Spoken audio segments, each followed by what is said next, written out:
Welcome, everybody, to the SBI Reigniting Small Business Podcast. I am Patrick Lee with SBI. Hello, everyone. I am Laura Richards.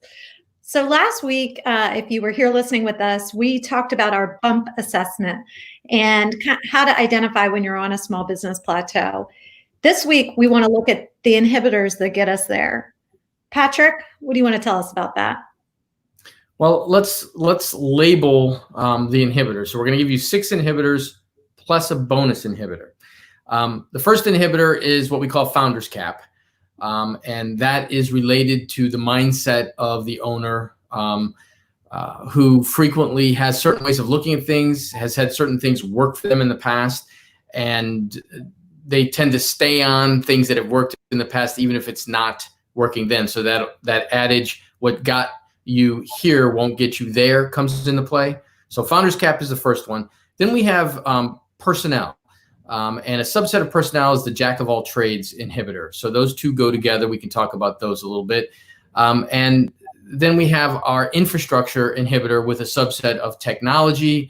And finally, the 6th inhibitor is market facing. And our bonus inhibitor is capacity. So these all work together within a business, and there will be times when one will be out of whack or there's gains to be made in one area. Being able to tell is where the challenge frequently comes in. So if you had to say that you run into one inhibitor with clients most frequently, and that's more common than others, where would you start? Well, it is founder's cap, and you'll often find that a business isn't just inhibited by one of the inhibitors.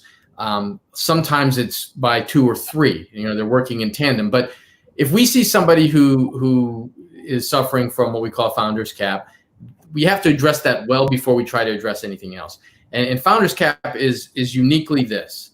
It is when the owner is the problem. And I don't say that in a pejorative way. It's not meant like, oh my gosh, you're the problem. It's more when the owner's mindset and their insistence that they see a path when that path isn't really there. That's founder's cap. It's that idea that I've had a whole lot of different things work for me in the past, and therefore I'm going to keep doing those because I assume they're going to work for me again. But if by definition we've hit a plateau, it's not working for you anymore. It's hard for owners to admit to a founder's cap or to acknowledge or even see that there is one. They're so used to calling the shots. They're generally full of confidence. It's that entrepreneurial spirit that it becomes very difficult for them to recognize when they're actually the ones causing sort of the inability to look at things differently or to move from the spot that they're in. So that sounds like a lot to tackle. It is a lot to tackle. I will say this: success with working with folks around founder's cap starts very quickly with them recognizing that even the possibility that founder's cap might exist is there, right?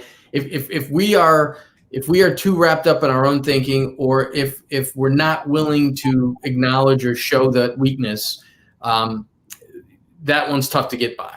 Because the only way to work on your own leadership is to look, at yourself, be honest with yourself, accept outside feedback, and be willing to learn new tricks. And that can be very difficult for entrepreneurs, especially those who are feeling stressed and pressured. I mean, they just want to pound forward. And why are you all getting in my way saying all this stuff? Just let me get there. Sometimes that works, that force of will. But often the force of will gets used too much, and they end up finding themselves in a corner and they don't know how to get out. I feel like you're describing every entrepreneur I've ever met. If we're all being honest, I am. We've all done this. Every one of us who's ever started a business, those of us who started more than one, even after you've learned the lesson once or twice, you have to be reminded, wait a minute, are you starting to go down that road of like, everything and just let me get this done? Are you taking into account other people and stakeholders' viewpoints? when you start not aligning all your stakeholders well and being able to listen and communicate and adjust, and it's just your way or the highway, you're stumbling back into that. And we've all done it. Yeah, it sounds a lot like working in a vacuum and not seeking other opinions too. I think so. I think sometimes there's ego involved. Sometimes there's a desire to showcase your knowledge, and sometimes there's just, you have a picture in your head and you're just driving towards it, and you just don't want to be distracted. Just let me get there. A lot of times when folks are suffering from founder's cap, they're also suffering from under that concept of, if you want something done well, do it yourself. That we all know what that is. We've all been there, like, okay, just let me handle this. But if you're trapped in that, where you can't delegate, where nobody else can do it as well as you can do it, there's fundamental issues there. It's going to be tough for you to get to the high mountains. People don't do those things solo. They're usually team efforts. So let's talk about the personnel issues a little bit, because it sounds like these two are relatively similar in some ways. How is the jack of all trades and personnel, how does that play into founder's cap? It plays in a lot, and it actually shows a sort of a pattern that happens frequently with small businesses. When you're starting up in a small business and you're doing your initial hires, a lot of times what's happening is you're hiring a few, 1, 2, 3, 4, even 10 folks to get this thing going. And it's useful during that phase of the business to have folks who are either can be cross-trained or are useful in more than one area. That jack of all trades, that person who could just jump in over here and be useful, jump in over here and be useful. And it works well when you have limited budget, you have a few hires, we all got to just jump in, figure this out. It gets overused because we've had success when we're that small business, right? And now our hiring practices are always the same. We're always hiring somebody who we look at and we go, wow, they're very capable in a lot of different ways. They look very adaptable, like, they can do multiple things. They'll tackle anything. Problem with that is, as your organization's expanding and getting larger, you have more need for specific skill sets. You have more need for folks to have expertise, not just be good at all things, but not great at any one thing. That transition is very difficult for an entrepreneur to know when to do that. What's that first expertise hire? I've had all the success with jack of all trades. Why would I change that? That becomes the issue for the entrepreneur. When they're doing their initial hiring, they get stuck in that jack of all trades piece, but they also end up a lot of times not hiring appropriate independent talent. Number one, because they're used to calling the shots. As part of that founder's cap piece, they're used to being the one who knows the most about everything in the room. Now when we have all this outsource options available to us, it used to be you had to hire people. Now you go out and you hire a 1099 or an outsourced specialist. It's also easy to use them sporadically. So they'll come in, they'll do some project, and then they'll go back out. Versus having somebody on staff who has that expertise and is weighing in on decisions related to the business in a lot of areas as it relates to their area of expertise, not just as the owner sees a need for help. Let's grab somebody and have them come in here and work on that, right? So personnel, there are multiple stages as the business develops as to how personnel hiring should work, how management of those personnel should work, what that looks like. And so those all sort of go together, that founder's cap, the jack of all trades concept, and how do we transition personnel to help the business grow, not have it stuck. Understood. So the next couple inhibitors seem like they are pretty straightforward with technology and infrastructure. What would you want people to take away about each of those? Well, infrastructure is what it sounds like. Do you have what is necessary for your business to function optimally, for you to grow, for you to produce whatever that may be, service or product? Do you have the necessary infrastructure to make that work? The reason we have that subset technology, which we've made as its own inhibitor, even though you could say it could fall under infrastructure. The reason is that in today's day and age, the truth of the matter is that technology is so prevalent and intertwined in everything that's being done, and it has such dramatic ability to impact a business's success or failure, that one of the things that we at Spark say is, if you haven't figured out how technology itself is going to drive your business, how not support your business, not be an integral part of it, but a part of it. If it's not driving your business, you're most likely missing the ball game here, because technology right now is on the cutting edge of every industry, every business. If you don't know how it's going to impact your business over the next 3, 5, 10 years, if you don't see where this is going and what the possibilities are, you're going to get left behind. So much innovation on how services, products, everything are being delivered, being created, is all around the taming and appropriate use of technology. That makes perfect sense. And I think probably now more than ever with COVID-19, people who didn't have a technology leaning bent or program are swiftly trying to get in there and shore up the technology deficit in their companies. We've all gotten on those initial Zoom calls where we're all like, okay, how do you, what button, how's that work? I actually, I'll tell you my little funny story is I convene groups of business owners and we have discussions, and I'm used to doing it live in a room and it's easy to do. So the first time I was doing this via Zoom, I didn't realize that there were breakout rooms with Zoom, right? So I didn't even know that you could take people and put them into little groupings where they talk to each other. So I was having them use the chat function where they would private chat. So I'd say, okay, you two private chat together, you two private chat together, which, as we all know, is not the greatest use of Zoom for what it's designed for. We've all had those awkward technology moments, or when you're trying to share things via Zoom and you share the wrong document. That's always a fun one too. Yeah. Could be more embarrassing for some than others, but we don't need to go there. We don't. So let's talk a little bit about market facing. So this inhibitor is the one inhibitor that is actually coming from the outside of your business in. I think most entrepreneurs, when you go and talk to them about the challenges that they face with their business, they like to think that it's mostly coming from outside at their business, right?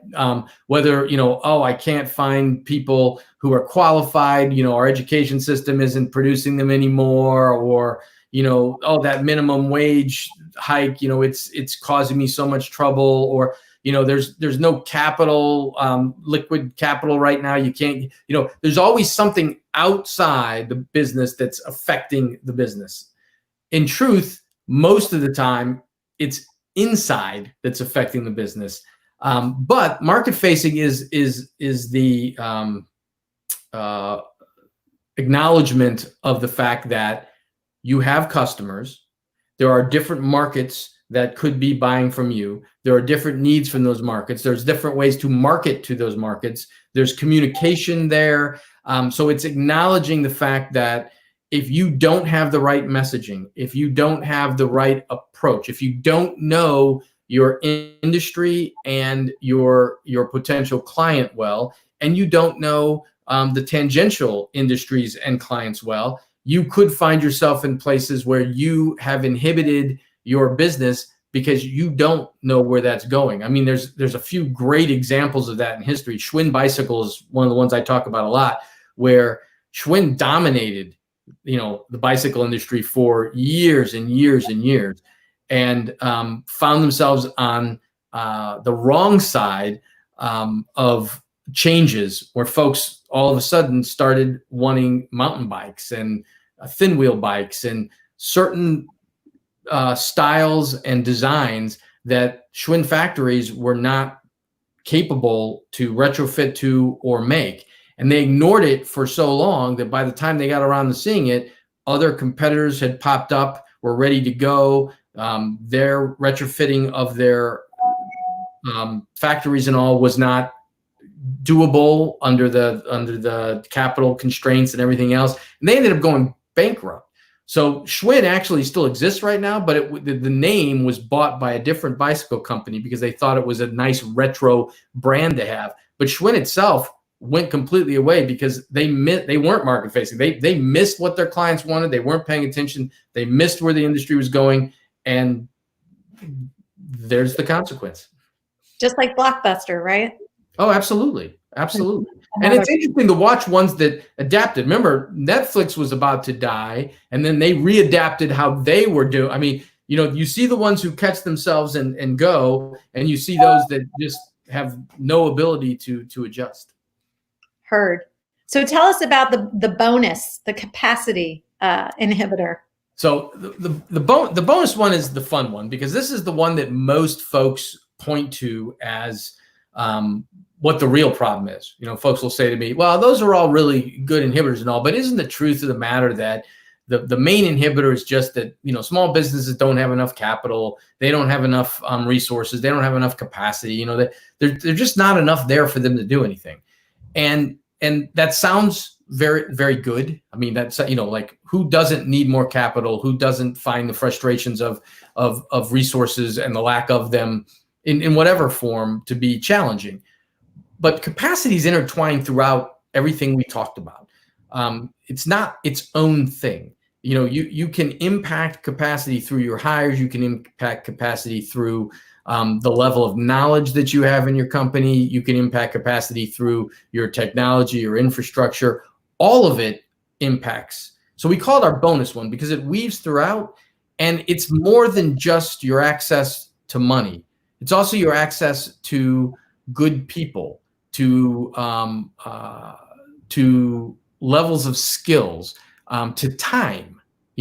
Owner's time is a very precious resource, and frequently it's strained. And the only way to augment that is good hires or good systems or changes in production methods so that time is now there. So all those resources and that capacity sort of fit together, and it's usually a subset of the other inhibitors and how the business is doing.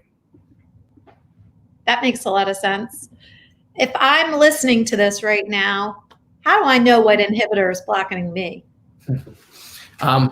Here's the little secret. You probably don't. And as we talked about in other podcasts and in a lot of the content that we put out, business owners tend to get stuck because they think they see the answer. It all makes sense to them. The story that they're looking at and they're telling themselves, it's all there. It's almost confirmation bias, right? Well, see, that proves it, or that piece of information shows you what I was saying was right. And there's a desire to fit the evidence to our perspective. But frequently, if not a vast majority of the time, that bias, that way in which the owner is tending to look at things, is the trap. And so by saying to yourself, I know what my issue is X. Well, if your issue was X, and that's what you've been focusing on and concentrating on, and that's where all of your mental powers have been, and all of your focus of your resources and capacity are, and it's not doing it, then it's unlikely to be that. And generally, and we've talked about this in other discussions too, what owners tend to focus on tends to have been overdone already. That is their perspective. That's the frame from which they look at things. That's how the glasses are tinted, and they've been beating on that for a long time. If that was going to shift it, it would have shifted. So it's generally true that you're going to need to get some outside assistance to help you determine what is, what is this? What are we looking at? And that can be a consultant, that can be stakeholders, that can be mentors, that can even be a private advisory board. That can be you pulling a group of folks together from different expertise and places who are there simply to give you their honest perspective, looking at the forest, not being in it, and you needing to be able to take that feedback and listen, because it's rare that you're going to just stumble your way to, oh, that's the thing I need to do, or you would have already done it. You've already stumbled your way there. And there's one more way. You could also take the BuMP assessment from the Spark Business Institute. Highly recommended, I might add.